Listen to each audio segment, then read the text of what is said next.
and center facing the world. In these first days of 2018, nowhere is the urgency of peace, security, and freedom being more tested than in Iran. By the thousands, Iranian citizens are taking to the streets to protest the oppression of their own government. It takes great bravery for the Iranian people to use the power of their voice against their government, especially when their government has a long history of murdering its own people who dare to speak the truth. So we applaud the tremendous courage of the Iranian people.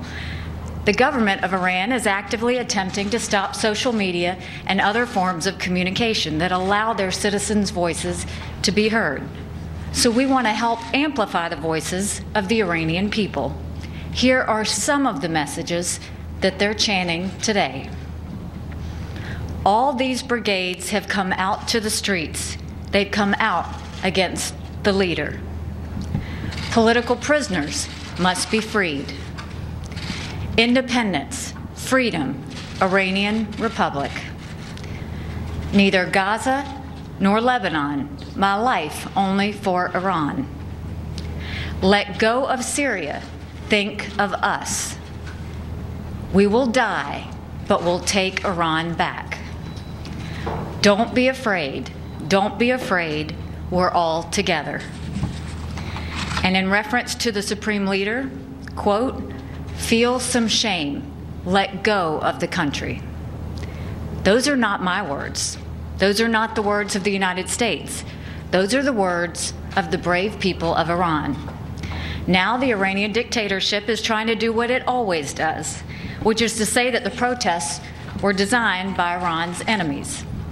We all know that's complete nonsense. The demonstrations are completely spontaneous. They are virtually in every city in Iran. This is the precise picture of a long oppressed people rising up against their dictators.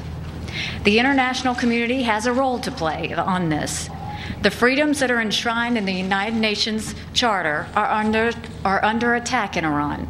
Dozens have already been killed. Hundreds have been arrested.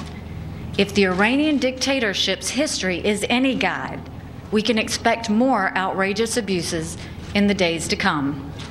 The UN must speak out. In the days ahead, we will be calling for an emergency session, both here in New York and at the Human Rights Council in Geneva.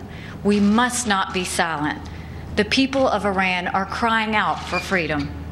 All freedom-loving people must stand with their cause. The international community made the mistake of failing to do that in 2009. We must not make that mistake again. On a second matter, the crisis in North Korea will continue to